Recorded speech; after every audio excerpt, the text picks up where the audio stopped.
everyone has something valuable to teach. The world needs more people sharing what they know. So don't wait until you feel experienced enough or have enough figured out. Just start. You will learn along the way. Good morning, good evening, good afternoon, wherever you are and wherever you're watching from. Today, we're traveling around the world a little bit. We're going over to Oslo, Norway to talk to Taim Dawod, who is going to be here today to talk to us a little bit about the growth that he's had in his channel, the things that he's doing as a creator on YouTube, and we'll share some of the experiences that we had at TREF, the Tromsø Educational Film Festival that I was just at. So with that said, we got an exciting show today. Welcome to glad that you're here. Glad that you're listening. I'd like to welcome Taim Dawod to the Visual Lounge. Hey, Taim. Hello. Thank you for having me. And let's just clear the air. I know there's Taim, you get Taim, you get all sorts of names. But I heard in Taim is Norwegian enough, so we'll go with it. Absolutely. All the versions are perfectly fine as well. Well, I'm so glad that you're here, and it was so wonderful to actually get to meet you in person because I talk to a lot of people on the show, and some of them I know in person, but you and I are in very different parts of the world, and it was just an awesome experience to get to see you, but also to hear you get to present one of your videos at the Tromsø Educational Film Festival. Absolutely. It was I haven't been in that city either, in Tromsø. Beautiful city, beautiful mountains as well. It was nice seeing you as well. I presented my video about sepsis in that educational film festival, and of course, hosted. You presented me as well to the scene. Yeah. Well, let's before we get too far into it, let's remind people of a little bit of your journey because you've got a unique journey, and you're doing I think a unique topic for a YouTube creator because we often think about people doing entertainment or maybe they're doing a podcast, technology, but tell us a little bit about your background and introduction to becoming a creator. So I did talk a little bit about the last time we had a podcast, but my journey into content creation and education was very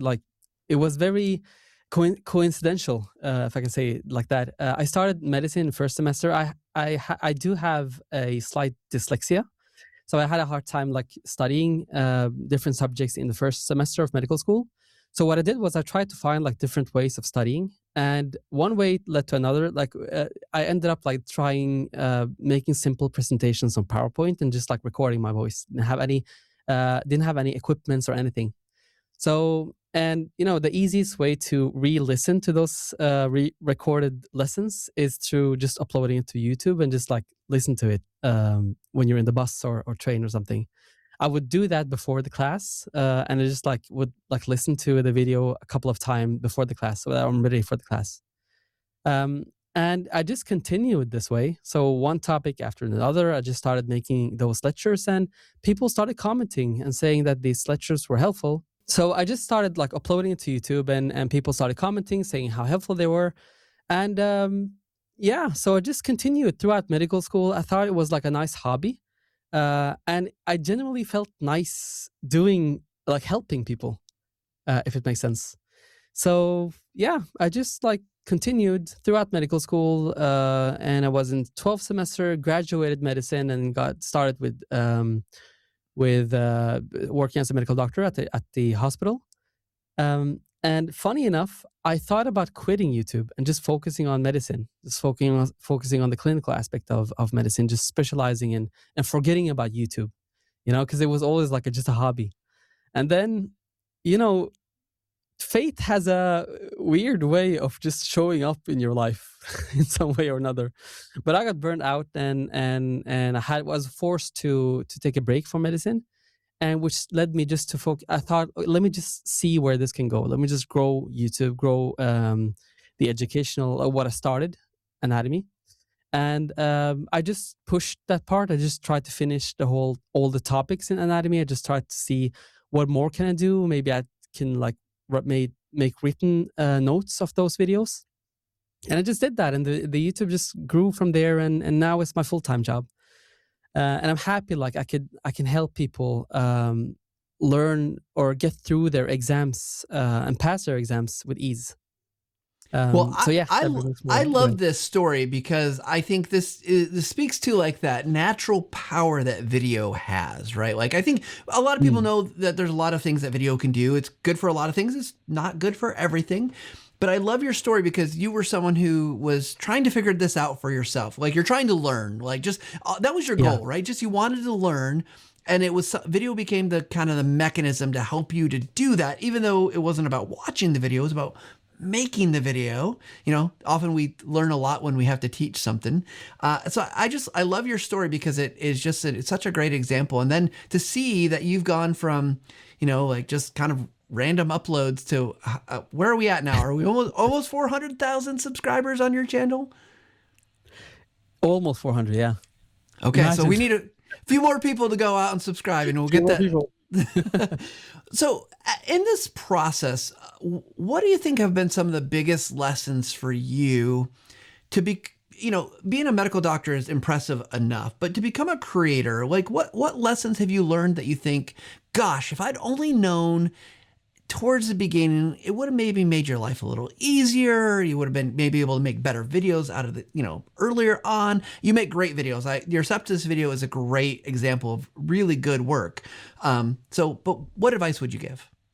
Well, I've learned a lot of things. So it's like it's a journey that always like feeds you with knowledge, kind of. And when I started, I didn't have like any knowledge on video editing or making lectures or anything, right? Or even medicine. Like I was a medical student the first semester. So one thing that I learned was how to make presentations, how to animate. Then I learned how to video record, how to record like myself and the camera, and then a little bit how to edit, and just like kept growing in that knowledge. And you just like try to find different ways of presenting, find different ways of making your process easier as well. One thing I learned, like through the journey, is I wish that I had outsourced video editing quite early, because video editing, don't get me wrong, is quite fun, and using the video editing program Camtasia is quite like, it makes your life easier as well, because it has a lot of like it structures in a way that's very easy for people like me who have never like edited before. But I am not a video editor. My profession is like it's within the medical field, and so I enjoy the most when I make the presentations, when I do the research behind every video, when I like do the medical aspect of the videos. But then when I start like video editing and stuff, I notice that the process becomes like slower. So if I had outsourced the video editing quite early, I'm pretty sure I would finish quite a lot of videos like to the States. So that's like one thing I would change had I could do anything like differently. It would be outsourcing the video editing. But doing everything yourself is also a journey, because you learn a lot. Yeah, my guess is you learn kind of what you like, your style, so that you can then communicate. But I'm curious for you, as you look at like, I mean, I think when I talk to you, I get the impression that you're kind of surprised at what's happened, right? That, almost 400,000 people have subscribed to your channel. They're really, the comments you mentioned, you get comments from all over the world, which is amazing. What do you think resonates about your videos with people that maybe is different than what else is out there? Because it does seem like there's always a variety of people who do content, but like, is it just the topics that you're covering, or is there something else about what you think? And I know this is probably you're a very humble person. And this is a question that's asking you to pull yourselves out of that humility a little bit. But I am curious about what you think really why your videos connect so well with your audience. Well, I also, that's one thing I had to like think about. Why did my channel, out of like all the other channels that do medicine, to teach medicine as well, why did my channel like reach a lot of people? And I think one thing that I came to figure out was that the way I teach, like the visual aspect of teaching, resonates with the majority of people studying medicine, especially like the subject is anatomy, and anatomy is like, it's meant to be taught visually. It's meant to be taught like hands-on on a cadaver, visually. It's not meant to like only be teach like just reading text. So I think that's one thing that helped the channel as well grow, because there's a lot of like visuals. I only show like organs and different views, and like this is the liver from behind, this is from below, this is from in front.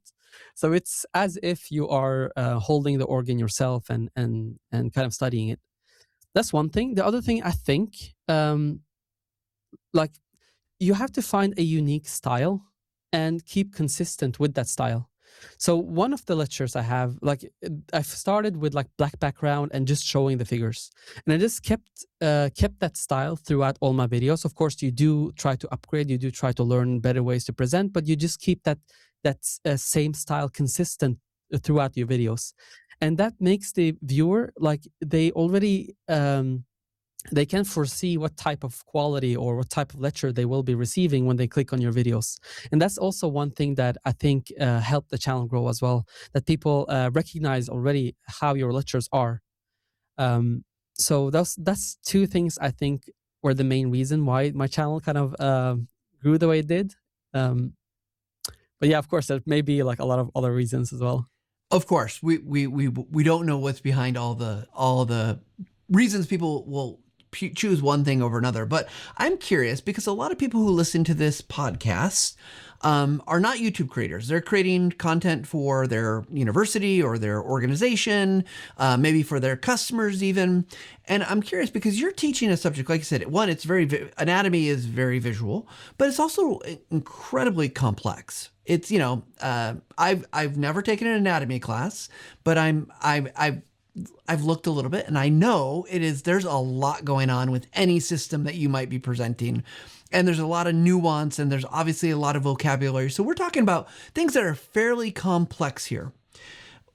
But when I've looked at your videos, and particularly the sepsis and septic shock video that we screened at the Tromsø Educational Film Fest, was you do have a way of breaking it down in kind of to a very, I don't want to say simple, because I don't want to downplay what you're doing, but you make it feel like this is a very approachable topic. What advice can you give us about how you do that?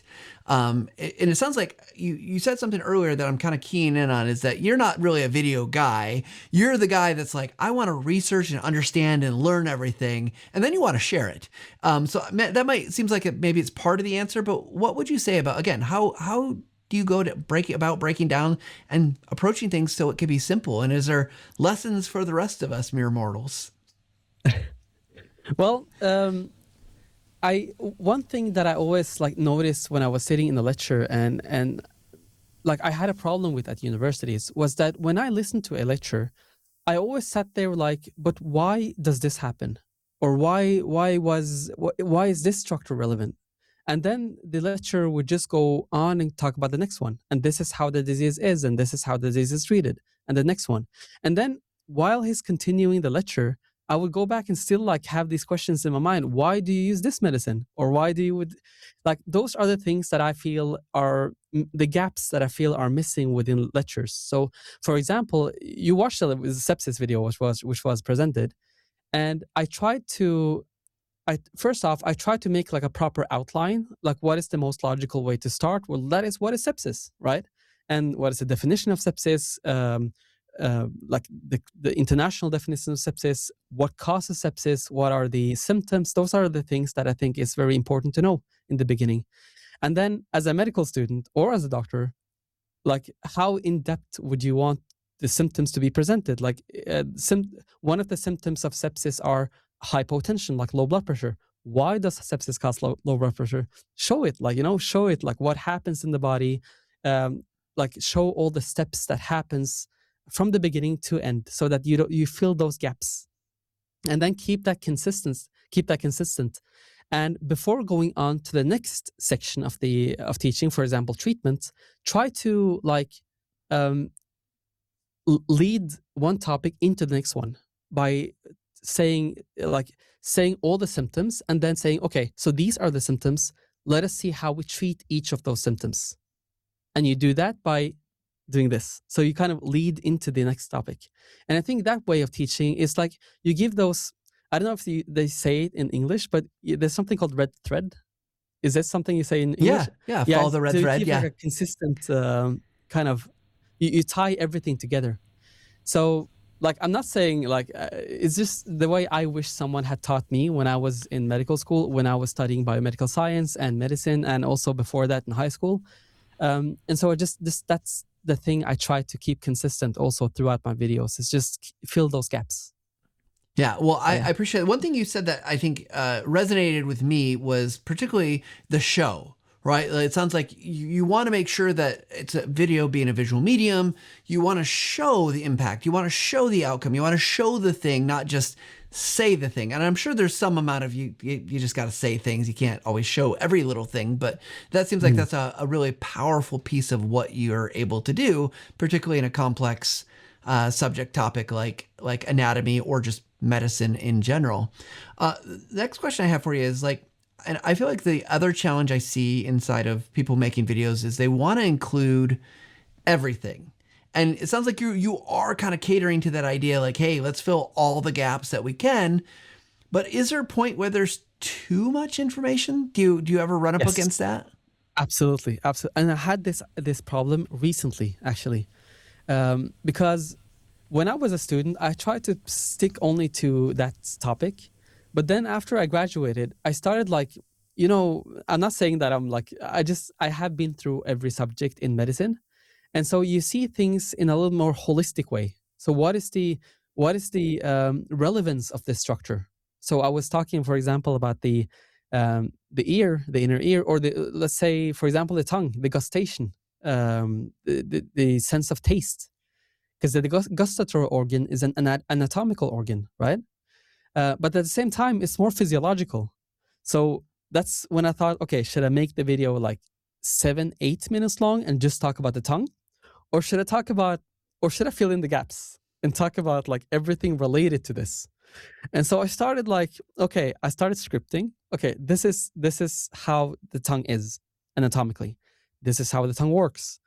And then I started thinking, okay, but why does it work like that? And then I started going into a rabbit hole of textbooks to research articles, because there's been so much new information about the taste and taste perception and cells, that I just started like going into this rabbit hole, and just like it started including all the new research, everything. And the video actually went from being 8 minutes long to I think 29 or 28 minutes long.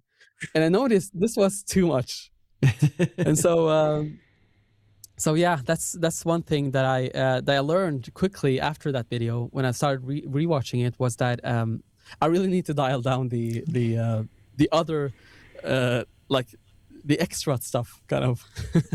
Well, it's a time and place thing, right? Like you got to right time, right place, right topic. It does. The other thing I'm hearing you say that I think is really interesting and fascinating to me is you've said why a lot. Like, why is this? Why is that? And I know like there in business, there's, kind of the process of asking 5 whys or whatever, but it feels like that becomes a key piece of how you're determining and thinking about your subject matter. Is like, why is something like this? Why is it this way? Why? But is that something you would say is a key piece of good video creation for you? I think, yeah, it is, especially when you're teaching. It depends on what type of style you're doing, kind of. But if you animate a lot, if you try to show the process, as my videos are doing, asking why just fills those. It helps you with the next animation, if it makes sense. Because it shows you're able to animate the whole thing correctly by just asking why and going into details. So I would say, yeah, asking why. Also, it makes it easier to learn kind of the topic. Yeah, absolutely. So at TREF, you were given an award. Congratulations. The Open Education Award, which I think is well deserved. But this is an award that's given to someone who makes their content available for free to view. And obviously there's, YouTube in of itself as a creator, there's a whole business side of it too. But for you, why has it been so important to be able to make sure those videos that you're making are freely available to people, and not just, maybe behind just you could put them behind a paywall or Patreon, and maybe you do some of that too. But I'm curious about like what's the impetus for that in terms of beyond just, I know you started, told us how you started, but is there a reason why you continue to kind of just keep publishing freely? It is, yeah. And I think most business people is going to look down on this idea, but I am I'm very for that education should be free. Learning, if you want to learn something, that process should be free. It shouldn't be behind a paywall. Everyone should have access to learning, and learning medicine as well. I think that aspect is very important. So when I started, I never went into creating those lectures like with the mindset of earning money from them. I always wanted to make this free, kind of, and I just continued that way. I want every lecture to remain free so that everyone kind of it's accessible for everyone. So yeah, it's now recently, while I'm recently now that I'm doing this full time, there is kind of a little, like, for example, like extra stuff that is behind a paywall. For example, the written parts of those videos, or extra quizzes or exams, of course. But the main parts of the of what I do will always remain free forever and ever. Yeah, well, I love that, and look, we're not gonna slight you for trying to eat and have an income, but I love that thinking, though, that like education is so valuable, and you're putting it out for everybody to have an opportunity to learn. Let me ask you this, because we are getting close to time where we'll want to wrap up here, but I'm curious. You got to sit through watching. I think we screened 25 different presentations, and I know like, you don't see all of them because, different conversations, things that happen at those events. But from you, as you watch these educational videos, people who are doing things very differently from you, was there anything that you took away from the film festival that you thought, oh, that was super helpful for you as a creator? I think for the one thing, when I listened to the name Educational Film Festival, I thought it was going to be like a lot of lectures. And then I started watching these filmmakers present their movie, and they all have their own way of delivering a message. And I think that's what teaching is delivering a message, whatever it is. And I quickly realized that there's so many different ways to do this. And there's so many like talented people out there, and everyone have their own way of sharing their knowledge. And this was so beautiful to see. And that's why I think like everyone should like explore at least what is my way of teaching? Because I think your way of teaching maybe resonates with somebody else, and so on. So yeah, I was really impressed by all the people that share their knowledge through those movies. I will echo what you said. I was so impressed by some of them were like moving, like, oh my gosh, kind of really just pulled at your heart. Others were so informative. So yeah, it was all different styles. So I'll echo what you said. I think that was an impressive thing for that organization to pull together to bring for us. So, well, Taim, as we get ready to wrap up here, is there any last pieces of wisdom or advice? So if someone's out there saying, I've got this subject matter and expertise, I would love more people to know about whatever topic it is. I think we were joking around at the beginning of the show, if you're an economics professor, maybe you're an instructional designer and you're teaching people a methodology or whatever, is there advice you'd give to someone who's like, on the fence about trying this or doing this? It is. If there's one piece of advice I would give, is this: everyone has something valuable to teach. The world needs more people sharing what they know. So one valuable tips I could give is, don't wait until you feel experienced enough or have enough figured out. Just start. You will learn along the way. And honestly, I would especially encourage people in the medical field to do the same. There's still so much space in online medicational education for different teaching styles, perspective, and ways of explaining things. So yeah, that's the advice I would give, at least. I love it, and I think it's well earned and well given advice. Well, time for as we wrap up. You've obviously got some projects you've been working on. We were talking about if people want to learn from you, they want to connect with you, you want to share something with them that you think would be valuable. Where can they find that? Well, I do read every comment that is applied, that is commented on YouTube. So definitely check out the YouTube channel, write some comments. I do read every comment, even though I'm not able to respond to every comment. Otherwise, I'm always available on Instagram, if you feel free to leave a message there, or also on the website. If you go into the website and then contact, and then I do read that email as well. So, yeah. Well, and you're being humble again, but you are working on a book. Can we talk about that? Of course. So give us the 20-second pitch. What's your book that you're working on, and how do we pre-order it if we can? Well, taking all my experience, I would say 10 years of experience now in teaching medicine, I collected all that knowledge, and I'm now compiling a visual textbook that is made to make anatomy very, very easy to understand. And so I'm working on this textbook, and it will be available on my website. And I will put some information out there on how to pre-order and how to order it as well when it's done. So hopefully this textbook will help a lot of people. That it will be focusing on teaching everything detailed and also visual. Yeah, I love that. And I think it's worth noting because this is, I think it speaks to who you are as a person, again, about willing to share that knowledge. And everybody who's listening to this, it's not just a 30-pager or a 100-pager. It's going to be a tome. It's going to be a textbook. It's going to be awesome. A proper textbook, about 900, 1,000 pages, I'm not sure yet, but around there. We can't wait to see it because I'm also confident that it's going to be beautifully done. So, well, Taim, as we like to wrap up every show, we always ask our guests for a final take, and you kind of given us one, but maybe there's another one you'd like to give. So, Taim, what is your final take?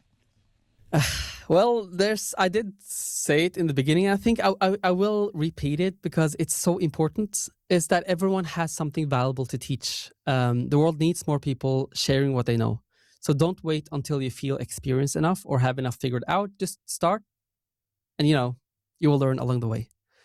Yeah, and do try to teach online. Try to put those lectures out for free.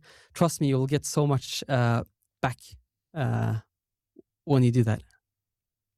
I love it. Well, Taim, thank you for joining me in the Visual Lounge. Thank you so much, Matt. Appreciate it for having me. Well, all right, everybody, we've got all the links below. We're going to put the sepsis video. We're going to put links to Taim's website and all that stuff so you can go out and watch his great work. I love what he's talking about here is that everyone has something to teach. And if you're working inside an organization, you're trying to help your customers, trying to help your staff, that's things that you can help them to learn and grow on. And his message about asking the why and showing are really powerful methodologies that you can use when you're making those Camtasia videos or whatever videos that you're making. And I'd encourage you that as you're learning, get out there and try it. Try some things out, experiment, because as you do that, you're going to learn more and more about what works and what doesn't work. And don't worry about the what doesn't work too much, because we all have stuff that we try that doesn't work, and it's okay. You can try again the next time, and it's going to get better and better every single time. With that said, we like to end the show the same way every single time. We want you to get better at what you're doing. We want you to get better at using video, images, media to help encourage others to learn the things that you're teaching about. And we hope you take a little time to level up every single day. Thanks, everybody.